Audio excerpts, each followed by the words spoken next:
اعوذ باللہ من الشیطان الرجیم بسم اللہ الرحمن الرحیم۔ لاکھوں کروڑوں درود نبی پاک صلی اللہ علیہ وآلہ وسلم کی ذات مبارک پر۔ ناظرین کرام، آج ہم پارٹیشن سوٹ کی بات کریں گے، لاہور ہائی کورٹ کے لیٹسٹ فیصلے کی۔ ناظرین، آپ پاکستان میں ہوں، پاکستان سے باہر ہو، اگر آپ نے کوئی ڈیٹ تیار کرانی ہے، کسی کیس کا جواب تیار کرانا ہے، کوئی لیگل اوپینین لینی ہے، تو آپ واٹس ایپ ہمارا ہے 0300426278، اس پر رابطہ کر سکتے ہیں۔ لاکھوں کروڑوں درود نبی پاک صلی اللہ علیہ وآلہ وسلم کی ذات مبارک پر، جو وجہ تخلیق کائنات ہے۔ ناظرین، اگر ہم چاہتے ہیں کہ ہمیں ہمارا حق ملے تو ہمیں اپنے فرائض ادا کرنے ہوں گے۔ Lahore high court Rawalpindi bench Rawalpindi کا فیصلہ ہے جی، سول نسل ثانی نمبر ڈی 830/2016 ہے۔ یہ سید امتیاز حسین ورسز محمد حسین۔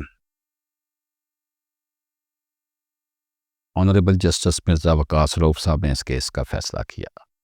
ناظرین کرام، یہ نظر ثانی درخواست سیکشن 115 CPC کے تحت دائر کی گئی۔ اصل کیس ایک تقسیم بذریعہ علیحدہ قبضہ پارٹیشن سوٹ تھا جو درخواست گزاران نے چکوال کی سول کورٹ میں دائر کیا۔ ان کا موقف تھا کہ فریقین سب جائیداد میں شریک مالکان ہیں اور جائیداد تاحال مشترکہ ہے جس کی تقسیم نہیں ہوئی۔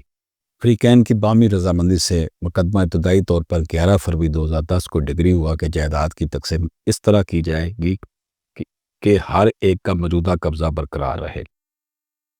اس کے لیے ایک لوکل کمشنر مقرر ہوا جس نے رپورٹ دی۔ دونوں جانب سے اعتراضات آئے لیکن آخرکار عدالت نے اعتراضات مسترد کر کے 23 اپریل 2011 کو حتمی ڈگری دے دی۔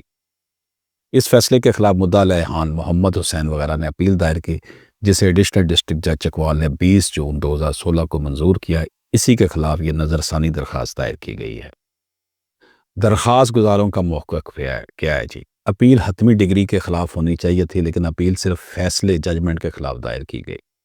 ڈگری اپیل کے دوران تیار ہوئی لیکن مدعا علیحان نے اسے ریکارڈ پر پیش نہیں کیا اور نہ ہی اپنی اپیل میں ترمیم کی۔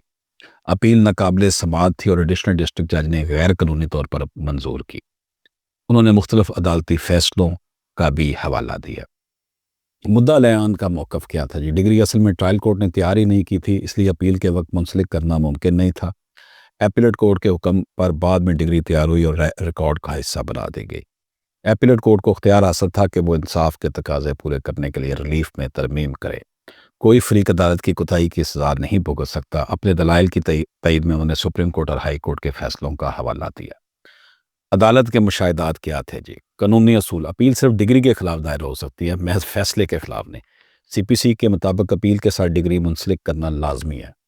اس مقدمے کے حقائق جو تھے، 23 اپریل 2011 کو عدالت نے مقدمہ ڈگری کرتے وقت کہا کہ ڈگری اسٹامپ پیپر پر تیار کی جائے جو مدعیان درخواست گزار نے مہیا کرنا تھا۔ مدعیان نے طویل عرصہ اسٹامپ پیپر ہی جمع نہ کرائے، جس سے ڈگری کی تیاری تاخیر کا شکار ہوئی۔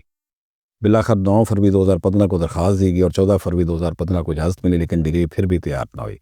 21 مارچ 2016 کو عدالت نے ڈگری تیار کی۔ قانونی نکتہ: جب تک ڈگری تیار نہ ہو اپیل کا وقت شروع ہی نہیں ہوتا۔ عدالت نے کئی فیصلوں میں یہ اصول واضح کیا ہے کہ اپیل کو زیر التوا رکھا جائے اور ٹرائل کورٹ کو ڈگری تیار کرنے کا حکم دیا جائے۔ بنیادی اصول جی انصاف کا یہ ہے کہ یہ عدالت کا فعل کسی فریق کو نقصان نہیں پہنچا سکتا۔ ڈگری کی تیاری عدالت اور عملے کی ذمہ داری تھی، اس تاخیر کی سزا مدعا علیحان کو نہیں دی جا سکتی تھی۔ ایپیلیٹ کورٹ ایڈیشنل ڈسٹرکٹ جج نے درست طور پر فیصلہ دیا کہ مدعا علیحان کی اپیل قابل سماعت اور اس پر فیصلہ ہوا۔ ٹرائل کورٹ کا فیصلہ درست نہ تھا۔ ہائی کورٹ نے قرار دیا کہ ایپیلیٹ کورٹ کو ترجیح دی جائے گی کیونکہ اس کا فیصلہ حقائق اور قانون کے مطابق تھا۔